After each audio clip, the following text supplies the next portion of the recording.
बनारस का पुरानापन ही विश्व के लिए वरदान है। लोगों की एक दूसरे की भाषा के न जानने की वजह से दूसरे से बहुत दूर है। मैं जर्मन फ़िल्म जब कंप्लीट किया तो मुझे ऐसा लगा कि भाषा कोई चैलेंज नहीं है। इस देश में कल्चरल एक्सचेंज है ही नहीं। बेस्ट फीचर फ़िल्म अवॉर्डेड हुई। भारतीय सिनेमा का बहुत बड़ा असर है हमारे समाज पे। इसका वो ब्लूप्रिंट है जो बनारस लुप्त हो रहा है।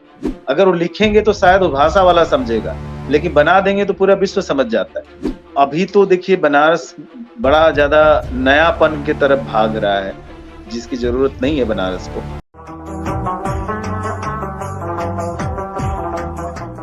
आज हम सिनेमा पर बात करेंगे और सिनेमा पर बात करने के लिए पेंटर, कवि और फिल्मकार मनोज मौर्य हमारे साथ में हैं।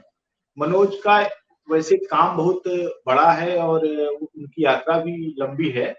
तो हम शुरुआत वहाँ से करते हैं जहाँ मैंने इनको बम्बई में पहली बार देखा कि एक पेंटिंग प्रदर्शनी वर्ली में नेहरू सेंटर में इनकी है और उसका नाम रीबॉर्न रखा हुआ है। मुझे आश्चर्य हुआ कि यह कलाकार ऐसा क्या है कि ये फिर से जन्म लेना चाहता है। वो क्या परिस्थितियां थी जिसमें लगा कि रिबॉर्न होना चाहिए? क्या रिबॉर्न क्या था? नमस्ते।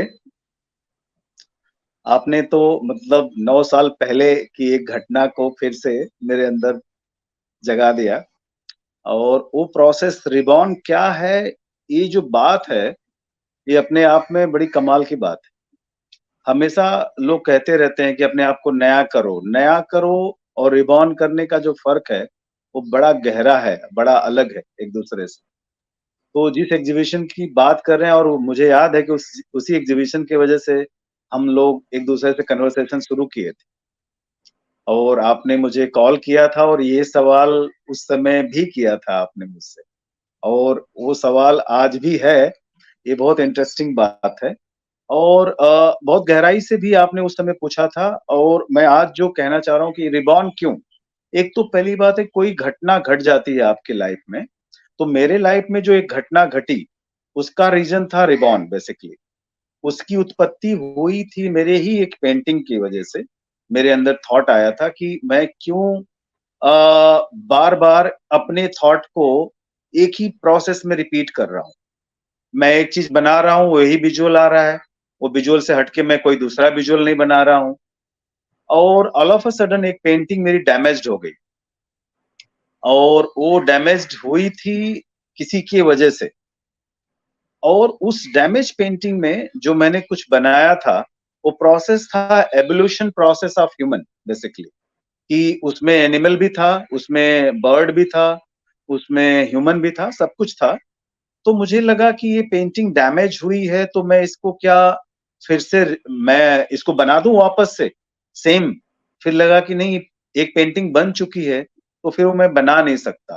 तो ये सारे मतलब थॉट प्रोसेस में चल रहा था मैं, तभी ये थॉट जन्म लिया कि रिबॉर्न एक शब्द आया, जो पहले से था, वो लेकिन उस शब्द ने मुझे बहुत सोचने पे मजबूर किया। और उसी शब्द के अराउंड मेरे जीवन के जो अनुभव थे कि रिबॉर्न रिबॉर्न है क्या बेसिकली? पहली बात मेरे लिए क्या रिबॉर्न है? क्योंकि आप एक जन्म में कई जन्म लेते हैं और वो जन्म जो होता है आपकी अंडरस्टैंडिंग का होता है, आपके एनलाइटमेंट का होता है, आपके पड़ाव का होता है, बहुत सारी चीज़ें होती हैं जिससे लगता है कि आज मेरा नया जन्म हुआ है बेसिकली।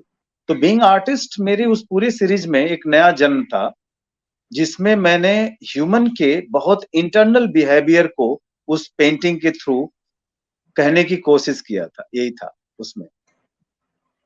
मनोज, एक उस समय आप बहुत कल्पनाशीलता आपके भीतर थी। हम लोग बहुत बोरीवली और मलाड की सड़कों पर पैदल भी चलते थे, कार से भी चलते थे, वैसे भी चलते थे, बस से भी। तो बहुत सारी कहानियां आप सुनाया करते थे। उसमें एक कहानी मुझे याद है जिसका नाम था पोतू। एक लड़का, रिबेलियन लड़का है, जो हाँ, संजोग कुछ ऐसा है कि उसका बाप पेंटर है तो वो भी पेंटर हो गया, लेकिन वो जितनी बुरी चीजें हैं शहर में, उनके ऊपर ये बात काली तो छोड़ देता है। ये तो स्टोरी तो बहुत अच्छी, ये तो बहुत तो अच्छी मतलब आपने बहुत एन्जॉय ये किया था इस स्टोरी को। तो क्या ये आप जो सुनना पोतू चाहते हैं है, फिर से इस स्टोरी? वो जो पोतू है, जो हर बुरी चीज पर जी, कालिख लगा देना चाहता है, वो क्या जी, पोतू जी। मनोज, वो किसी न किसी रूप में मनोज थे जो माने बुरी चीजों की तरफ से चाहते थे कि उनको न देखें लोग, उसे पोत दिया जाए। ऐसा एक चीज मेरे मन में जिज्ञासा इसलिए भी थी क्योंकि हम लोग जी, जी। एक लंबे बातचीत के दौरान कई फ़िल्मों के ऐसे आइडियाज़ आए, बहुत महत्वपूर्ण फ़िल्में हुँ, थी हुँ। और उनपे हुँ, हुँ, समय हुँ। खर्च किया गया, पैसा भी लगाया गया। लेकिन वो जी, जी। फ़िल्में फिर आपने छोड़ दी। आप उसके आगे बढ़ जी। के दूसरी नई तरह की चीज़ें करने लगे।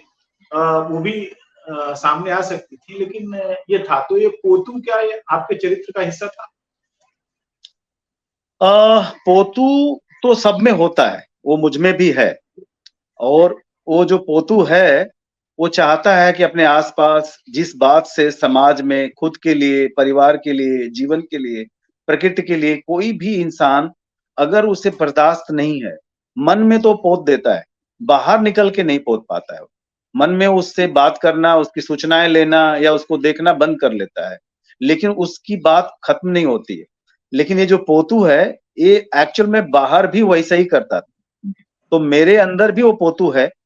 अब मुझे लगता है कि जो पोतू का कैरेक्टर है, वो लगभग-लगभग हर ह्यूमन में होता है, किसी में कम ज़्यादा, किसी में रहते हुए भी इग्नोर कर लेता है। क्योंकि जो बुराइयाँ हैं, मतलब बुराइयाँ मतलब जो स किसी तरह के imbalance, social imbalance, economical imbalance, political imbalance, किसी भी तरह की इम्बैलेंस क्रिएट करती है, तो वो बुराई आम इंसान को अच्छी नहीं लगती है, उसको एन्जॉय नहीं कर पाता है। जिस तरह से वो मोमेंट लेना चाहता है, जिस तरह से रहना चाहता है, अच्छा पानी पीना चाहता है, अच्छी रोशनी लेना चाहता है, प्रकृति में रहना चाहता है, तो वो उसको किसी न किसी को ज़िम्मेदार तो ठहराता है कि भाई ये आदमी इसका ज़िम्मेदार है। वो भी ज़िम्मेदार अपने आप को भी मानता है। तो वो जो पोतू था, वो यही काम किया। वो जो पेंटर का बेटा है, वो निकलता है और सारी बुराइयाँ जिसको उसको लगता है सारे पोस्टर, शहर के सारे पोस्टर पे जो गलत कमिटमेंट है, गलत चेहरे हैं, सबको कालिख पोत देता है वो। और वो बस पोतते हुए और पूरे शहर में हंगामा खड़ा हो जाता है, एक पूरा का पूरा। तो ये पोतू मतलब मेरे अंदर भी है, ऐसी बात नहीं है, मेरे अंदर भी वो पोतू है। मैं ये चाहता हूँ कि इस विषय पर हम लोग आया जाए क्योंकि उसका गवाह मैं हूँ। जब एक लंबी अच्छा, भारत यात्रा की शुरुआत हुई और ब्रांडिंग जी, हुई उसकी टुमारो 8 पीएम के नाम से, इसमें ये था कि इस नाम से फ़िल्म बनाई जाएगी और काफ़ी उसका प्रचार भी हुआ और तमाम सारे लोग देश के जुड़े। मुझे याद है जब हम जालंधर गए थे, तो बहुत सारे सरदार लोगों ने घेरा और कहा कि क्या तुम लोग टुमारो 8 पीएम दारू का प्रचार कर याद रहे है। हो? अगर कोई बोतल-वोतल हो तो हमको दे दो। और उस समय अ, ये नशे पर जो है उड़ता पंजाब एक फ़िल्म आई ही थी और बहुत सारी चीज़ें। जी, और वहाँ हुँ, कैंसर और नशा 2 ऐसी फिनोमिना, पलायन, कैंसर और नशा 3। तो जी। ये जो यात्रा का ख़्याल था कैसे आया और उस यात्रा की का क्या हासिल रहा? देखिए, मज़ेदार बात तो ये है कि इस यात्रा से आप इसके ख़्याल से लेकर के इसके आखिरी पड़ाव तक आप रहे हैं। हर चीज़ के आप गवाह रहे हैं। आपने बहुत कुछ इस पे लिखा भी, समझा भी और डिस्कस भी किया, हम लोग लगातार करते भी थे। यात्रा का ख़्याल जो ख़्याल था उसके बहुत बिगिनिंग से ही आप जुड़े थे। अ, इसलिए आया कि मैं एक फ़िल्म जो मेरी परिकल्पना थी एक फ़िल्म की, टुमारो 8 पीएम थी, मतलब वो अभी भी है। मैं फ्यूचर में मुझे लगता है कि कुछ भी जब आ जाता है आपके विचार में, तो उसका मटेरियलिस्टिक फ़ॉर्म जो है एक न एक दिन आ जाता है, भले समय लगे उसका।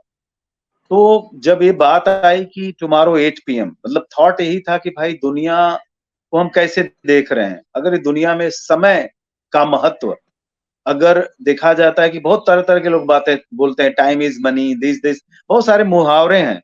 लेकिन अगर जीवन को देखा जाए, अगर पूरी तरीके से, मनी, टाइम सब कुछ, लाइफ़ को, तो ये पूरी तरह से life, time and money thought में आया मेरे और मुझे लगा कि ये तो मेरा विचार है। मैं 4-10 लोगों से पूछ भी लूँगा और हम जिस देश में रहते हैं, भारत, ये देश वाक़ई वर्सेटाइल है, in terms of everything, nature, nature of human and nature खुद इटसेल्फ। उसके साथ-साथ वहाँ का रहना, खाना, भाषा, विचार, प्रायोरिटीज़, किसी जगह पे वाटर की प्रायोरिटीज़ है, किसी जगह पे लैंड की प्रायोरिटीज़ है, किसी जगह पे फॉरेस्ट की प्रायोरिटी है। तो इतना वर्सेटाइल है, हम घूमे तो हैं टुकड़ों में, लेकिन हम सिर्फ लैंडस्केप देख के आ गए। हम लोगों से कनेक्ट नहीं हुए। तो लोगों से पता चलता है कि भाई वहाँ का मूल विचार क्या है? वहाँ का इंडिजिनियस विचार क्या है, वहाँ का फोक क्या है, वहाँ का आर्ट क्या है, वहाँ के लोग सोचते कैसे हैं, क्योंकि हम बाहर से देखते आ रहे थे। तो फिर मैंने आपसे भी डिस्कशन किया कि इस तरह का कुछ विचार चल रहा है, एक यात्रा करने का मन हो रहा है जिसमें भारत की यात्रा हो, ना कि मतलब हमारी यात्रा हो, जिसमें भारत के लोग हों, भारत का लैंडस्केप हो, नदियाँ, झरना, पहाड़ सब जितना भी है, सबको कवर करते हुए बाय रोड ही हम लोग ये सफर करेंगे। तो हमने जब शुरुआत किया था तो ये नहीं पता था कि ये इतना इंटरेस्टिंग और इतना वर्सटाइल और इतना सब्जेक्टिव हो जाएगा। लगा था कि शायद कुछ लोग रिस्पॉन्स देंगे। तो इसकी शुरुआती दौर से तो आपको एक-एक पॉइंट आपने तो बहुत कम से कम मेरे ख्याल से कितनी 60-70 कहानियाँ लिखी इस पे आपने? जी। तो 60-70 कहानियाँ आपने लिखी, हर स्टेट के विचार की कहानियाँ लिखी, जिसको हमने पूरा फ़िल्माया हुआ है। दुर्भाग्यवश बात ये है कि अभी भी वो बात पूरी तरीके से बाहर नहीं आई है, लेकिन आ जाएगी वो बात कहीं किसी न किसी दिन अब जल्दी आ जाएगी।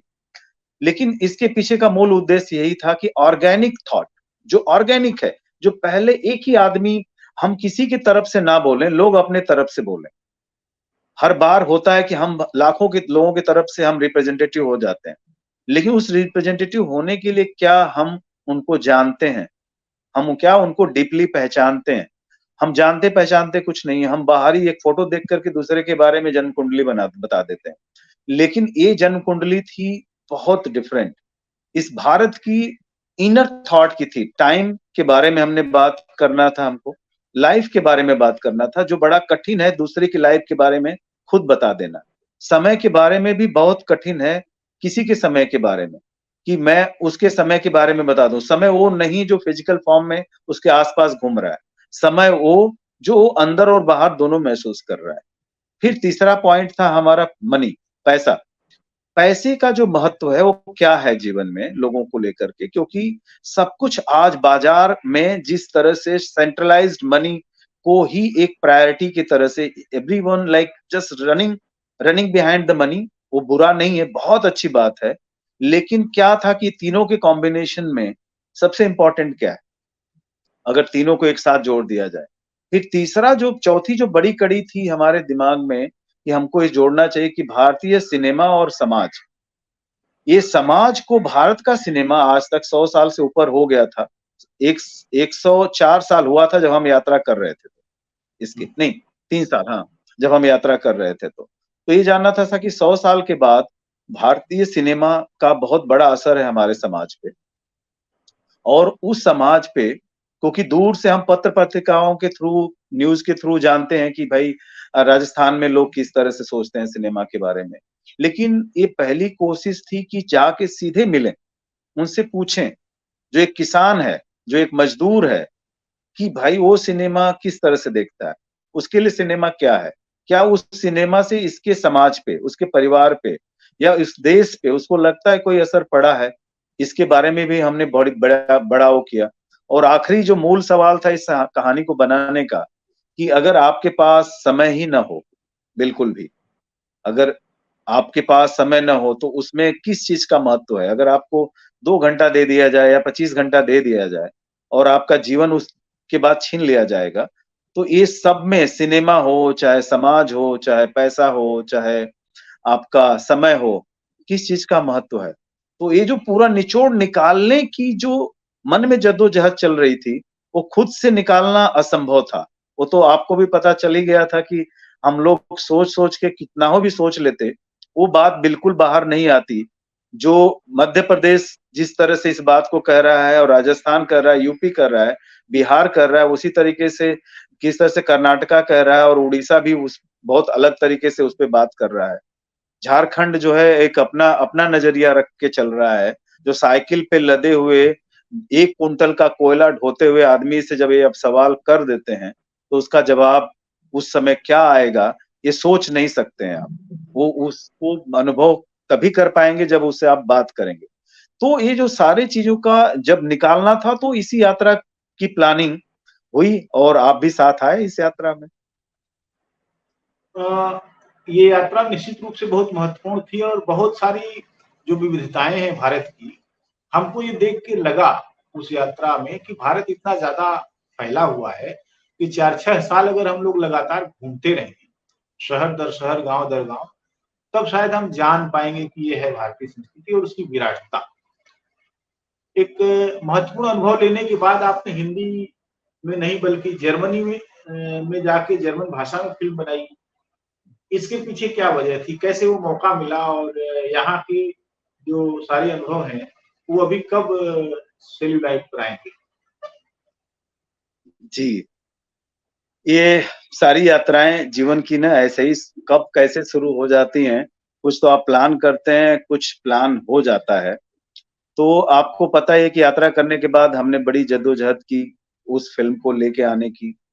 कई तरह के चैलेंजेज़ आए, मतलब प्रोड्यूसर्स के थ्रू, फाइनेंस का बहुत सारा चैलेंजेज़ आया, जो बहुत स्वाभाविक है, आता भी है। क्योंकि मुझे ऐसा भी नहीं था कि कुछ मैंने बहुत इतना बड़ा कर दिया था कि तुरंत बोले कि चलो आ जाओ यार, तुम्हारी ये बड़ी फ़िल्म है, बना देते हैं। लेकिन कला यात्रा मेरी चलती रही। तो जो विदेशों में कई बार मेरी पेंटिंग्स, चीज़ें मैं भेजता रहा, मतलब अलग-अलग तरीके से। कुछ कम्युनिकेशन करता रहा, कुछ लोगों से बातचीत करती रही, कुछ कड़ियाँ जुड़ती गईं, होते गया।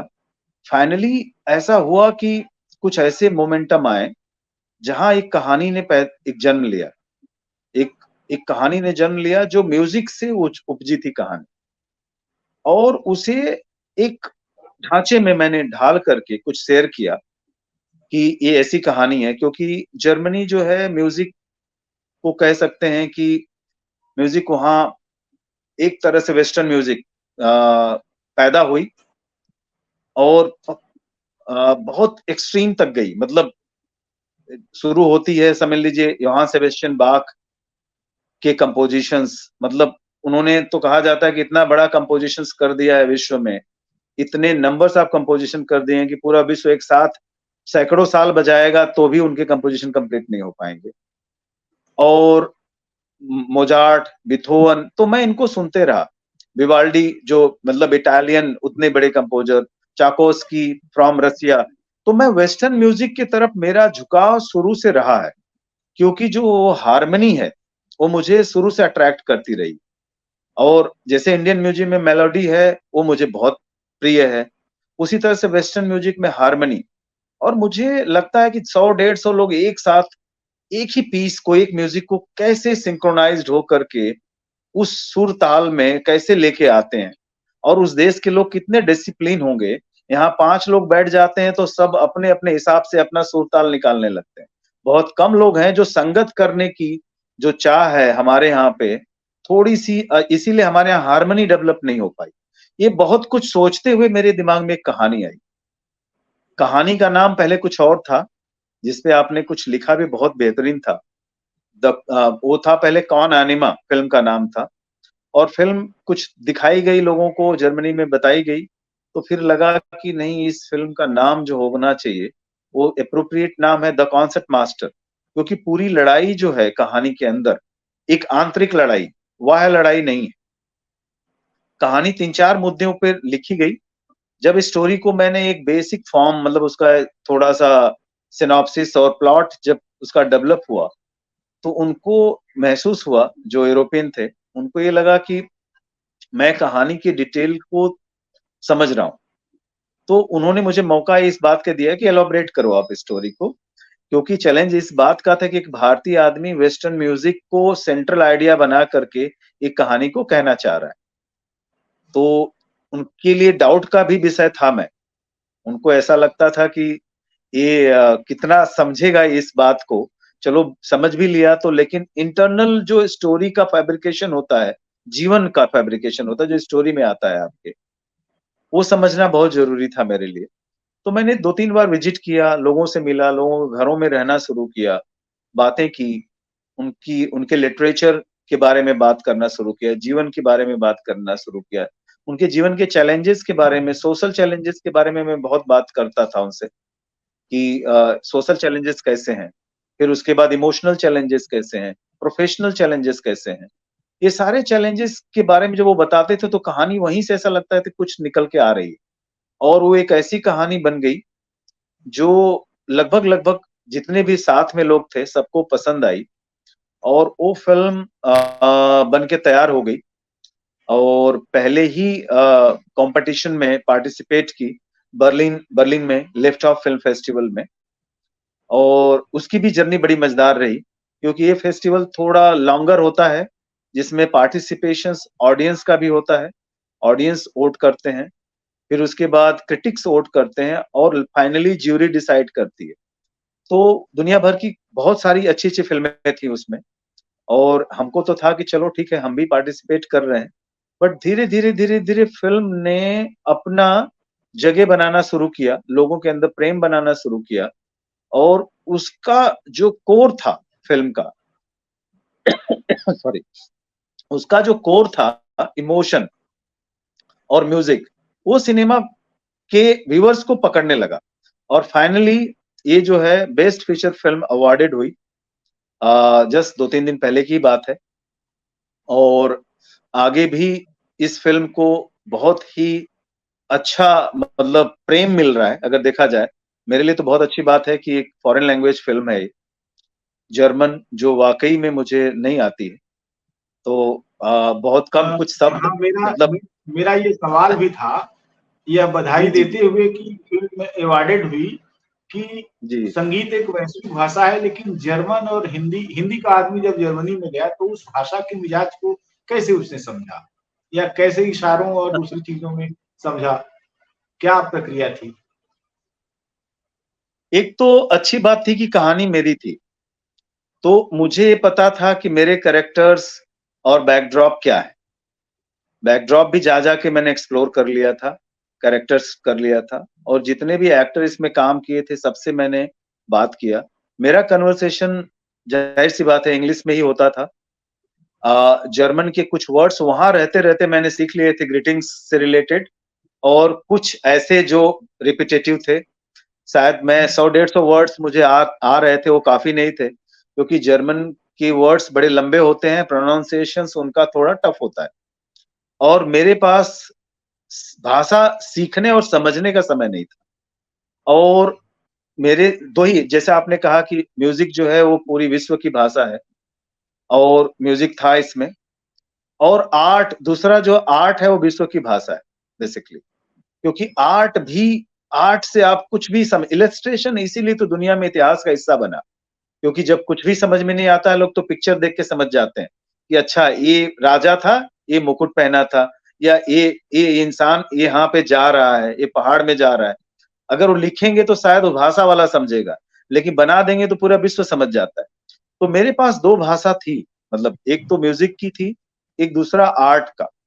ये दोनों ही भाषा ने मुझे हेल्प किया, और कहानी खुद की होने की वजह से मुझे कैरेक्टर की लिमिटेशन, मतलब ग्राफ पता था कि अगर वो बोल रहा है तो उसकी बॉडी लैंग्वेज क्या होगी बेसिकली। क्योंकि अगर मैं आपको एग्जाम्पल के तौर पे बोलूं कि आप थोड़ा नजदीक माइक के चले जाइए आप, तो आप माइक की जगह न जाकर के आप अपने बैकड्रॉप पीछे जो लगा उधर जाएंगे तो मैं आपको रोक दूंगा बेसिकली।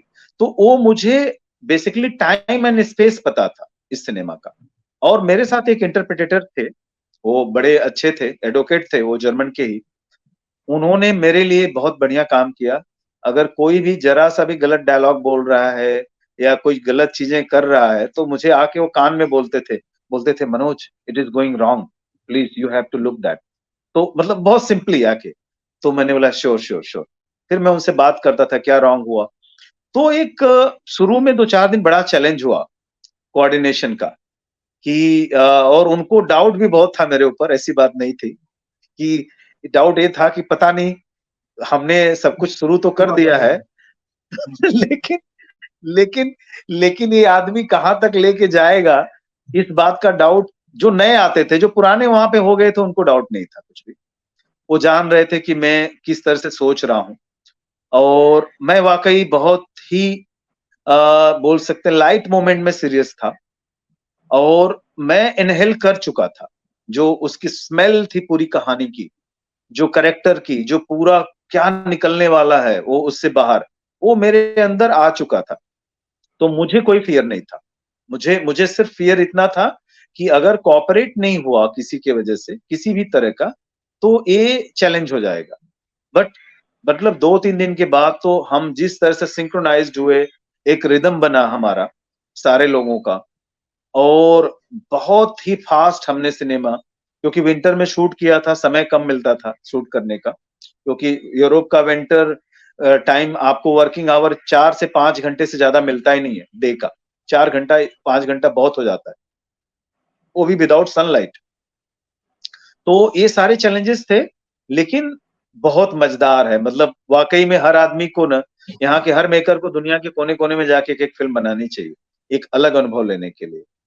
अच्छा, ये बात बहुत महत्वपूर्ण है कि आपने जर्मन में फिल्म बनाई और वो अवार्डेड, लेकिन आप मौजूद हैं हिंदी सिनेमा की दुनिया के आसपास। तो इसका क्या असर होगा आपके आगामी जो प्रोजेक्ट्स हैं, या जो हिंदी सिनेमा के प्रति आपका जो लगाव है, तो क्या असर होगा? कुछ वो सिनेमा क्या हिंदी के लोगों के लिए उपलब्ध होगा, या फिर वो किसी तरीके से आपकी शूटिंग करने में महत्वपूर्ण भूमिका निभाएगा? क्या असर आप देखते हैं और कैसे आगे की योजनाओं पर आप काम करेंगे?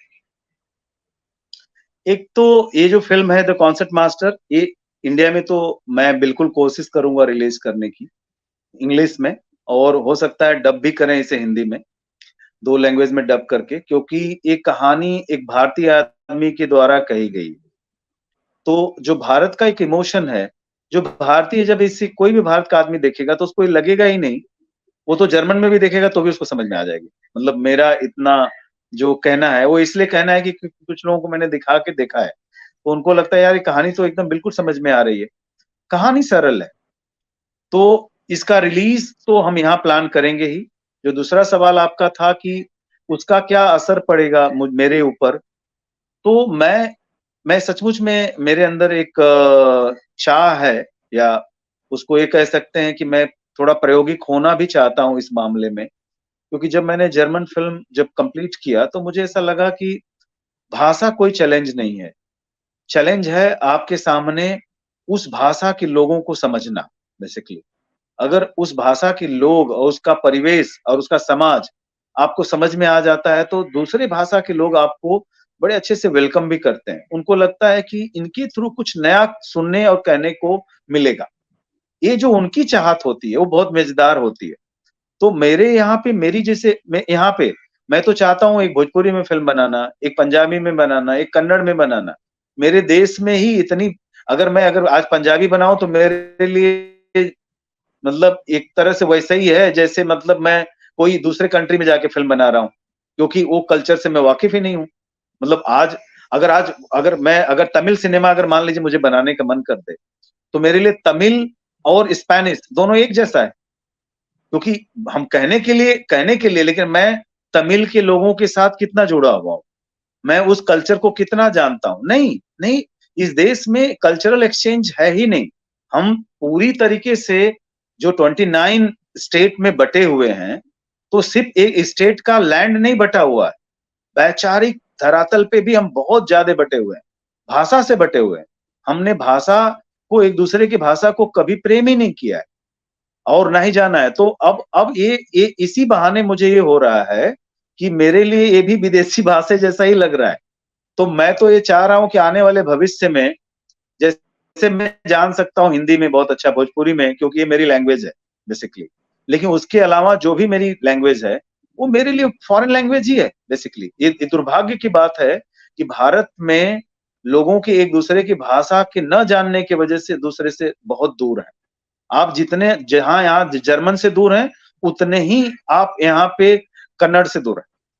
आपको कुछ ट्रांसलेटेड बुक्स पढ़ लेते हैं, ट्रांसलेटेड फिल्म देख लेते हैं, कभी भी हमने उनकी ओरिजिनल लैंग्वेज में फिल्म देखने की कोशिश नहीं की है बेसिकली। तो ये जो चैलेंजेस हैं इस तरह के, ये चैलेंजेस को लेना बहुत जरूरी है। मैं एकदम से चाह रहा हूं कि जो हिंदी फिल्म मेकर हैं वो भारत की अलग अलग भाषाओं में बनाए, मैं भी बनाऊं, और वो अलग अलग भाषाओं वाले हिंदी भोज एक कोई कन्नड़ आदमी आपको भोजपुरी फिल्म बनाना चाहिए उसको। वो जिस दिन वो आके बनाएगा, ये समझ लीजिए कि वो जो ब्रिज है ना, वो बहुत सुंदर बन जाएगा। बहुत सारे बैरियर टूट जाएंगे, सोशल बैरियर टूटेंगे बेसिकली। एक दो चार 10 20 लोग कम से कम सिनेमा के माध्यम से जुड़ेंगे, एक दूसरे के कल्चर को जानने की कोशिश करेंगे।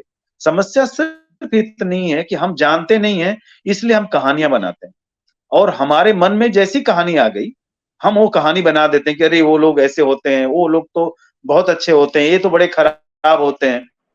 ये सिनेमा मुझे लगता है ना कि एक रास्ता देगा कि ये बैरियर टूटेगा और एक ब्रिज बनेगा, और वो ब्रिज बनना ज़रूरी है। और तरह-तरह की भाषा में, मतलब मैं तो चाह रहा हूँ कि मैं हर दूसरी फ़िल्म अलग लैंग्वेज में बनाऊँ। मेरी ये बड़ी आंतरिक इच्छा है, क्योंकि मुझे बहुत कुछ सीखने के लिए मिलता है वहाँ। जब मैं भाषा नहीं जान रहा होता हूँ, तो मैं जान बहुत कुछ रहा होता हूँ। भाषा जानने के बाद एक लिमिटेशन भी पैदा होती है मेरे लिए, क्योंकि मुझे लगता है मैं सब जानता हूँ और मैं नई चीज़ों के लिए एक्सप्लोर नहीं कर पाता हूँ। आज के जी, सेशन जी। का मेरा आखिरी प्रश्न है बनारस को लेकर। बनारस में मैंने देखा आप खरहे की तरह उछलने लगते हैं। बनारस आपके लिए कुछ विशिष्ट महत्व रखता है। मैंने देखा कि पूरी यात्रा करके थका हुआ आदमी आया, सोच रहा है पता नहीं कहाँ जाना है, कहाँ नहीं, बनारस से ही खत्म कर दें क्या? लेकिन बनारस में आके नया हो गया। तो एक तो बनारस जो है, आपके जीवन में कहाँ है? और दूसरी चीज़ आपके सिनेमा में कहाँ है बनारस? बनारस के नाम से ही एक मुस्कुराहट आ जाती है। जीवन में बेसिकली जब जैसे मैं बनारस को देखता हूँ, क्योंकि मैंने फाइन आर्ट्स बनारस से किया। फाइन आर्ट्स ने मुझे बनारस में जो कुछ दिया, हुआ क्या था कि एक भी गली, एक भी चौराहा, रेलवे स्टेशन, सब्जी मंडी, घाट्स, मतलब सारे घाट, आप 80 से लेकर के भैंसासुर घाट, क्या मतलब आप समझ लीजिए कि मतलब उसके आगे जितना भी, चूटिया, मतलब सारनाथ साइड तक हम जी, चले गए। हर घाट पे बैठ करके एक-एक सीढ़ियों को बनाना, मतलब एक-एक, तो मुझे जो विजुअल जो था ना बनारस का, और हर दिन नया लगता बनारस मुझे, हर दिन जब भी मैं निकलता घर से। तो अब बनारस ने जो ऊर्जा दिया, और कह सकता हूँ कि कला को समझने की जो समझ बनारस ने ही मुझे दिया, क्योंकि उसके कई रीज़न थे। क्योंकि एक तो फाइन आर्ट्स कर रहा था मैं, लिटरेचर के बहुत सारे, चाहे आप उस वहीं पे हम जहाँ सोचिए ना, प्रेमचंद को पढ़ रहे हैं और प्रेमचंद जी ने वहीं लिखा है। जयशंकर प्रसाद जी को पढ़ रहे हैं और मेरे मेरे ही दुकान के बगल में उनकी दुकान है। हरिश्चंद्र जी को पढ़ रहे हैं, उनके घर के बगल से निकल रहे हैं भवतेंद्र हरिश्चंद्र। ये सौभाग्य कितने लोगों को मिलता है, मतलब ये बहुत कम लोगों को मिलता है। जिस जगह की नदियों की बात करते हैं, और बनारस में गंगा को लेकर के हमने रोज समय के साथ उठा बैठा, चित्र बनाया, पता नहीं क्या क्या किया, गाना गाया, वहां उदास हुए, रोए, गुनगुनाए, सब कुछ किया वहां पे। तो बनारस के साथ जिए, कह सकते हैं उसकी मिट्टी के साथ, हवा के साथ एक लंबा जीवन जीने की वजह से बनारस अपने अंदर है। और बनारस मेरे कला में हमेशा रहेगा। जो आपने कहा ना कि आते ही उछल-कूद, वो बनारस मौका दे देता है, तो वो कहीं न कहीं आर्ट फॉर्म में भी उछल-कूद करने का मौका देता है। एक कहानी है जिस पे जिस जो आपको बहुत प्रिय भी है, हाफ पेयर, वो लंबे समय पे आपने उसको मुझसे ज़्यादा आपने उस पे बात किया हुआ है। वो कहानी पूरी बनारस है, और वो बनारस का वो ब्लूप्रिंट है, जो बनारस लुप्त हो रहा है बेसिकली। वो 1970 का बनारस है, जहाँ बनारस बनारस तो सदियों पुराना है, लेकिन 70 मैं इसलिए कह रहा हूँ कि उस समय का जो एक इमोशन है, उस समय का जो एक पूरा पेरिफेरी है बनारस का, जो गलियाँ हैं, जो उसका ज्योग्राफिकल बनावट है, फूड, बिहेवियर, कॉस्ट्यूम्स, स्मेल, वो सब कुछ उस कहानी के अंदर है बेसिकली। तो वो जब बन के आएगी फ़िल्म, तो एक डेफिनिटली सबको, इस जो आपका सवाल है, वो फ़िल्म पूरी तरह से वो उत्तर है उस सवाल का, कि नहीं, बनारस मुझे कहाँ है एक मेरे एक एक क्रिएशन में। चीज़ जो है, एक बात ये है जी। कि बनारस की गली को, खासकर गलियों को, घाटों को, मैंने उस कहानी में महसूस किया, लेकिन मुझे एक थोड़ा-सा आशंका इस बात की होती है कि वो एक टाइम पीरियड की भी फ़िल्म है। उसमें एक जोड़ी जूते हैं जिसको प्रेम करने वाला एक व्यक्ति है, क्योंकि वो उसके लिए पहचान है, उसके लिए एक तमगा है। अब उस व्यक्ति की उम्र हो चुकी है, 70 के दशक से लेके अभी तक 50 साल से ज़्यादा होने जा रहे हैं। तो इस टाइम फ्रेम को कैसे आप मैनेज कर लेंगे उसमें? सिनेमा इसीलिए बोलते हैं ना, सिनेमा एक ऐसी चीज़ है कि वो आपको अनुभव कराने की ही बात है। तो अभी तो देखिए बनारस बड़ा ज़्यादा नयापन की तरफ भाग रहा है, जिसकी ज़रूरत नहीं है बनारस को। क्योंकि बनारस का पुरानापन ही विश्व के लिए वरदान है बेसिकली। और वो जो बोल रहे हैं ना कि वो टेक्सचर वो कैसे हम पकड़ेंगे 70 का, अभी भी बनारस में बहुत सारे ऐसे पार्ट हैं जो जाने के बाद ऐसा लगता है कि ये तो मतलब 100 साल पहले से ही ऐसा ही होगा बेसिकली। तो कुछ पार्ट तो बनारस का हम एज इट इज लेंगे जो लगेगा कि उस समय को रिप्रेजेंट करेगा, और कुछ पार्ट को हमको टेक्निकल हेल्प लेनी पड़ेगी जिसमें हमको वीएफएक्स का हेल्प लेना पड़ेगा। लेकिन उस समय को क्रिएट करना बहुत जरूरी है, क्योंकि जो बीता हुआ समय है ना, वो इंसान से छूटता नहीं है कभी भी। और नए आने वाले लोगों के लिए भी ये है कि वो ऐसा था। और बहुत सारे, अभी कुछ दिन पहले मैंने संघर्ष देख रहा था, मैं पुरानी वाली, वो 60 के आसपास की फिल्म है, 58 दिलीप 60 की, कुमार। मतलब हाँ, संजीव कुमार, दिलीप कुमार का और बलराज साहनी। तो मैं उसमें बनारस देख रहा था कि बनारस कैसा लग रहा है। लेकिन इत्तेफाक की बात ये है कि, और मतलब मजेदार बात ये है कि उन लोगों ने भी स्टूडियो में शूट किया हुआ है फिल्म को, पूरा बनारस नहीं शूट किया हुआ है। तो उस समय भी उनके पास चैलेंजेस थे, 60s में भी, क्योंकि कैसे इतने एक्टरों को ले जाके शूट करें। तो वो चैलेंजेस आज भी है। तो आज वो टेक्निकल हेल्प लेकर के, लेकिन मैं कोशिश करूंगा कि मैक्सिमम मैं उसी हवा में और उसी रोशनी में शूट करूं जिसमें बनारस दिखता है बेसिकली। बहुत बहुत धन्यवाद मनोज। आज के सेशन में हम इतनी बात करते हैं, लगातार कुछ न कुछ सिनेमा पर बात करेंगे। आपके सिनेमा पर आज बात हुई है, दूसरों के सिनेमा पर और खास तौर से विश्व सिनेमा पर हम चाहते हैं कि एक जी बेहतरीन जो समीक्षात्मक प्रस्तुति है और हमारा जो सौंदर्य बोध है विश्व सिनेमा को लेकर और हिंदी सिनेमा को लेकर, क्योंकि मुझे लगता है कि किसी देश का सौंदर्य बोध वहां से सिनेमा और साहित्य को गढ़ता है। जी आम आदमी का सौंदर्य बोध अगर गड़बड़ है तो लेखक का सही हो सकता है, ऐसा नहीं है। लेखक कोई देवता नहीं है, सिनेमाकार कोई देवता नहीं है। वह आम आदमी के जीवन से चीजों को जब चुनता है तो उसका विजन भी चुनता है और उसका विस्तार भी चुनता है। तो हम उस पर बात करेंगे और रेगुलर हम जो बिल्कुल चाहते हैं बात कि करेंगे। मैं भी चाह रहा हूँ कि ये बात करने का सिलसिला एकदम चलता रहे। और आपने बहुत अच्छा इनिशिएटिव लिया कि मैं तो भाग रहा था लेकिन आपने ही पकड़ लिया मुझे। तो एक अच्छा इनिशिएटिव लिया आपने, और ये सिलसिला आप बिल्कुल एकदम से चालू रखिए, और हम सिनेमा पे लगातार बात करते रहेंगे। इसमें मैं ज्यादा चाहूंगा कि दूसरे के सिनेमा पे हम ज्यादा बात करें, क्योंकि वो बात करना बहुत जरूरी है। सिनेमा की जो समझ आप में है, मुझ में है, या लाखों लोगों में है, वो किसी न किसी तरह से करोड़ों लोगों में भी वो डेवलप हो बेसिकली, और डेवलप होते रहना चाहिए। तो मेरी बहुत सारी शुभकामनाएं हैं आपके इस नए बड़े यात्रा के लिए, और ये बहुत बड़ा और लंबा सफर तय करेगा और सक्सेसफुल होगा। बहुत बहुत धन्यवाद। नमस्कार। बहुत बहुत अभी धन्यवाद। आप देख रहे थे मनोज मौर्य को, जो बनारस में पैदा हुए, बनारस में उनकी कला की पढ़ाई हुई और विज्ञापन की पढ़ाई और सिनेमा की पढ़ाई उन्होंने दिल्ली से लगभग की और फिर व्यावहारिक दुनिया में दिल्ली बंबई में उन्होंने अपनी शुरुआत की। और हाल ही में उन्होंने अपनी पहली जर्मन फिल्म पूरी की जिसको वहाँ एक महत्वपूर्ण अवार्ड मिला, और एक हिंदी फिल्म भी उन्होंने बना डाली है और लगभग उसके रिलीज का मौका आने ही वाला है। हम मनोज को बहुत सारी शुभकामनाएं और बधाई देते हुए आज की इस कार्यक्रम को समाप्त करते हैं। जल्दी ही हम फिर विश्व सिनेमा की तरफ मुड़ेंगे। बहुत बहुत धन्यवाद। नमस्कार।